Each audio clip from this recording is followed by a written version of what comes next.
Now, many of you know, I do like an action camera or two with the old motor vlogging. So I've been through many cameras now. I've had a GoPro Hero 3, a GoPro Hero 4, I've had a SJ4000, and I've had a Sena Prism. Well, there's a new action camera in town, and it's a Git. It's a GitUp, and it's the Git 2. This is it. Now, this is a budget action camera. It's about £80, and why I'm interested in this camera is because the Git 2 will actually do 1080p at 60 frames per second.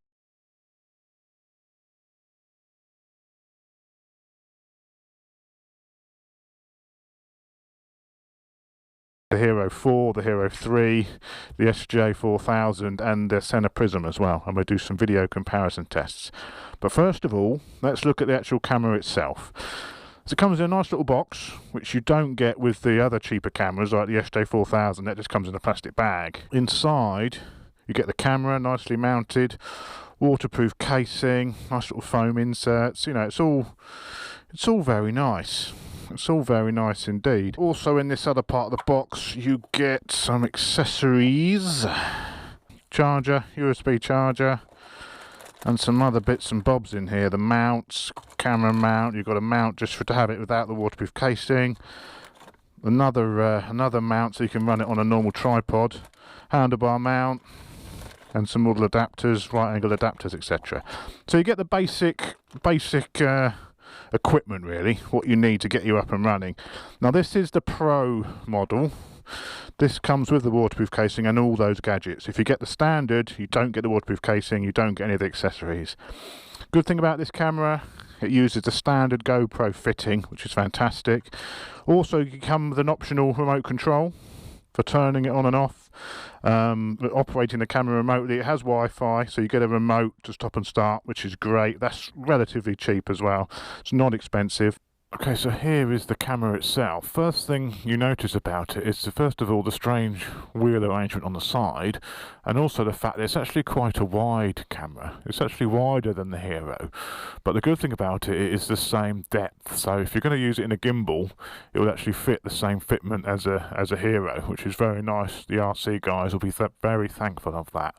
But it is slightly wider. It also has this rather odd wheel arrangement on the side rather than the clip arrangement on the top, which I sometimes struggle with. So all you do to open this is a little clip here, push that away from you, and then spin the wheel around, and then that basically unlocks the back door, which is hinged, will swing open, and then you can get the camera out the back there. Fantastic. I thought that is really good. Now the only issue with this is this camera will take an external microphone. The external microphone is exactly the same as the GoPro. There's a micro USB on the side. Now if you want to run this camera on your bike, for instance on a motorcycle, it's best to keep it in its casing. Now you can't do that. With the Hero it's exactly the same. With the Hero you have to make a small hole in the casing to put your microphone through. But with this, because the wheel arrangement is on the side, the actual microphone USB slot is right under the wheel, so you can't even trim any away from your casing to run a microphone.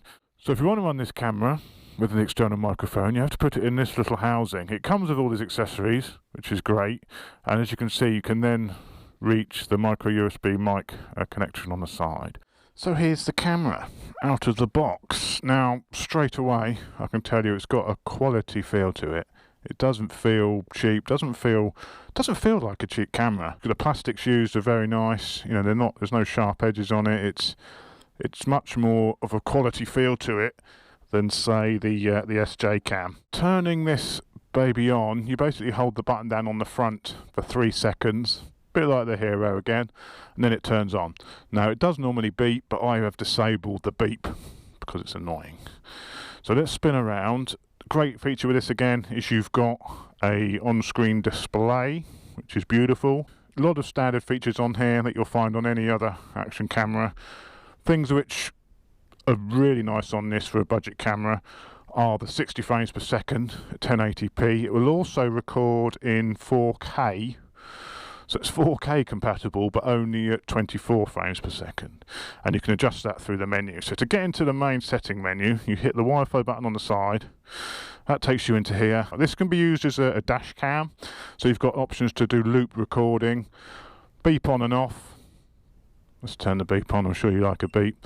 On-screen display on and off when you're recording. Car mode, auto starts. When you turn it on, it'll automatically start recording.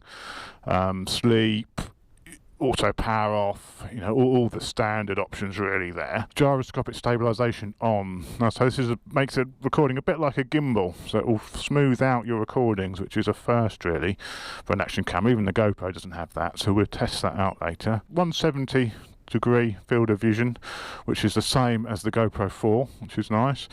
Motion detection, so it can be used supposedly as a security camera. You can set it up, as soon as something moves it will start recording, and you've also got a G sensor as well on there.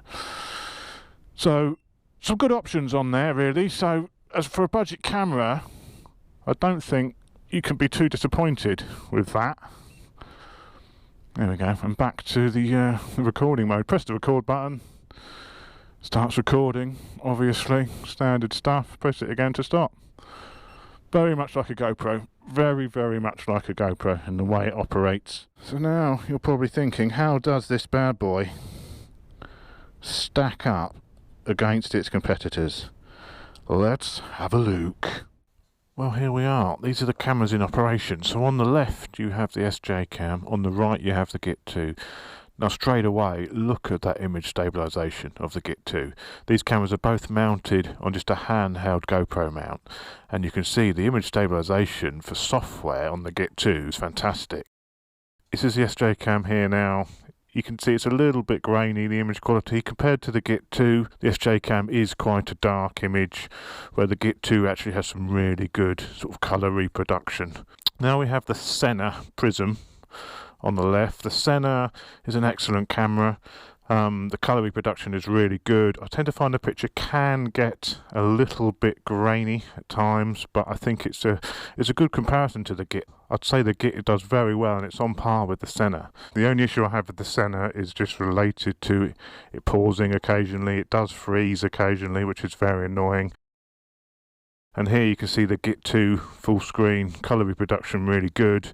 Sort of on par with the Sena really. I say the Sena just maybe has a fraction more definition, slightly clearer picture to the Git, only very slightly, hardly really noticeable. You can just notice very slightly there the way the picture judders as you pan left and right quite quickly with the Git.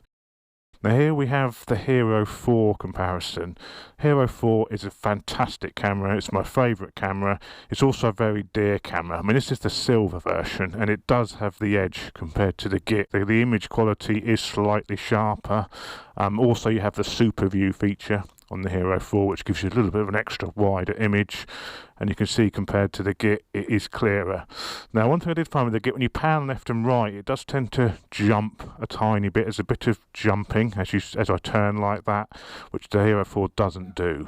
But overall, an incredible performance from the Git 2 for a budget camera, considering the Hero 4 is almost 3 times the price. Now this is the comparison with the Hero 3 now. Now with the Git 2 I've actually turned off the image stabilisation, so you can see it is jumping around a bit more. I wanted to see the difference it made having that on or off, whether it affected the picture quality for the extra processing, but it really doesn't seem to at all. The Hero 3 is a good camera, but the only problem with the Hero 3 is it gives a good clear picture. It's only 30 frames per second, but it's always a bit washed out, the colour on the Hero 3. Compared to the Git, is much brighter, the colours are much more vibrant. Together you can sort of notice that there. But the Hero 3 is still a very good camera, but I'd say the Git actually has a slight edge on the Hero 3, which for the price range that camera's come in at is really quite surprising.